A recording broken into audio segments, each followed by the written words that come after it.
to do is read it to you, then I'm going to teach. And the title of this is, There is No Miracle Grow for Spiritual Life. You know, there's a substance called Miracle-Gro. You put it, and boy, your stuff will grow quick. What you plant. Vegetables or whatever. I can see that, but I've been crying so much that I'm having a tougher time reading it without my glasses. Said, I wish we could grow spiritually as fast as Michelle Obama's vegetable garden.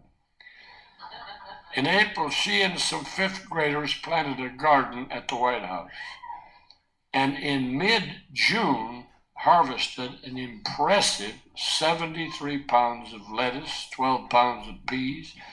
Remarkably, even before this, White House chefs had already harvested nearly 90 pounds of produce. Unfortunately, our heart soil is not as fertile as the White House lawn, and there is no Miracle-Gro for the spiritual life. The path to genuine, long-term spiritual growth is a path of consistent, disciplined sowing to the Spirit that in time yields the fruit of the Spirit. Again, the path to genuine, long-term spiritual growth is a path of consistent. Everybody say consistent. Disciplined. Sowing to the Spirit that in time yields the fruit of the Spirit. The choice is ours.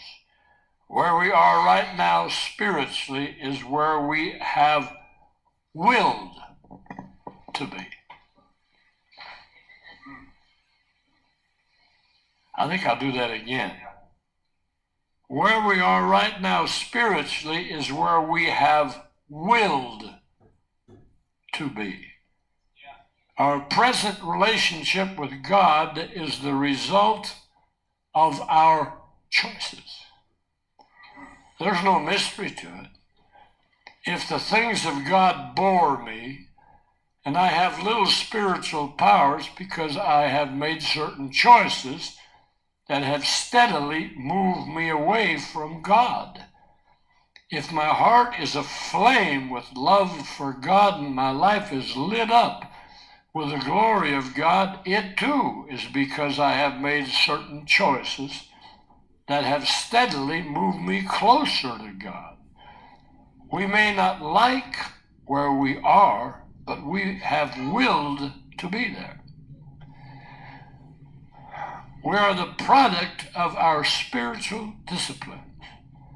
That is what my friend Rodney often tells me if I mention struggling or feeling cold spiritually. He offers no comfort, just a faithful wound. Rodney's right. My spiritual practices are finely tuned to produce the results I'm currently getting. If I faithfully pray, read the scripture, fast, attend worship services, and give of my time and resources to the kingdom, I will enjoy an intimate relationship with God, experience a joy that I can't put into words. I know a peace that is more wonderful than I could even imagine. If I don't faithfully do these things, I will stagnate spiritually and very likely backslide. God will be a stranger to my daily experience, and the Bible a fantasy book filled with impossible promises, calling me to an impossible life. If I am the sort of person who still desires God in some real sense and continues to attend church, I will likely experience that exquisite misery that often comes to the one who is too worldly to fully enjoy God and too godly to fully enjoy the world. They're known as a hybrid Christian. Choosing how to sow Paul put it this way, whatsoever thing a man soweth, that shall he also reap. For he that soweth to his flesh shall of the flesh reap corruption. He that soweth to the Spirit shall of the Spirit reap life everlasting. I would like something more nuanced than this, but the paths to eternity are apparently simple.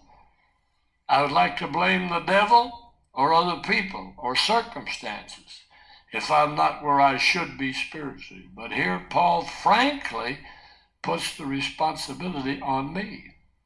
Above all, I'd like to be an exception to this rule, but I'm not, and neither are you.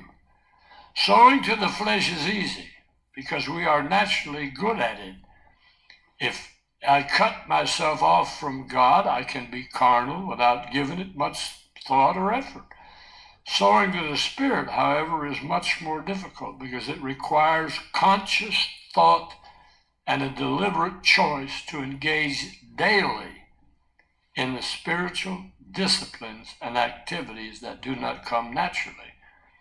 I tend to think of sowing to the flesh as involving spectacular sins like sexual immorality and getting drunk, but it seems to me that there's a kind of sowing to the flesh that may not involve anything overtly sinful, but still has the same effect of separating one from God. Boy, hope you heard that sentence.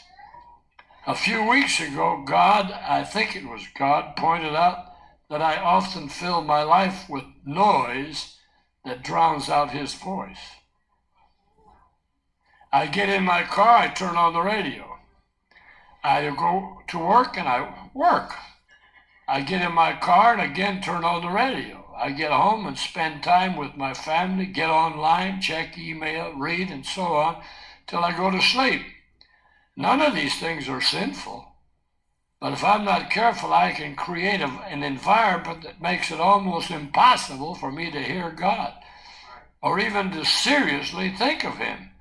If I spend my day doing many apparently innocuous things, but do nothing to cultivate my relationship with God, I am in effect sowing to the flesh. Our best intentions do not matter. Only what we actually sow counts. Regardless of how you are sowing now, I can confidently say that if you continue to sow as you have sown, you will continue to reap as you have reaped, and probably more so. If the crop is bad, sow differently. Though much easier said than done, it's your choice. There are no shortcuts. I really do want an easy way to holiness, despite Jesus' words that the gate is narrow, the path difficult, that leads to life. I still prefer going to the altar on Sunday night or attending a conference and miraculously being made Christ-like in a moment. You catch that? So often we shout on Sunday night, but are unchanged on Monday.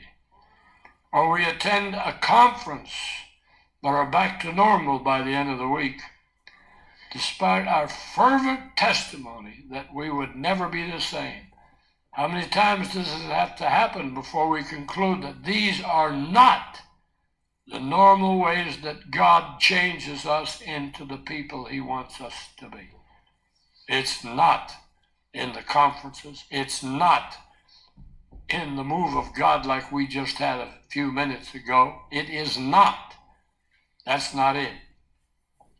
I'm not suggesting that Sunday night experiences or conferences are not important ways we can sow to the Spirit, but to switch the metaphor, they are like a really good workout in a larger exercise program.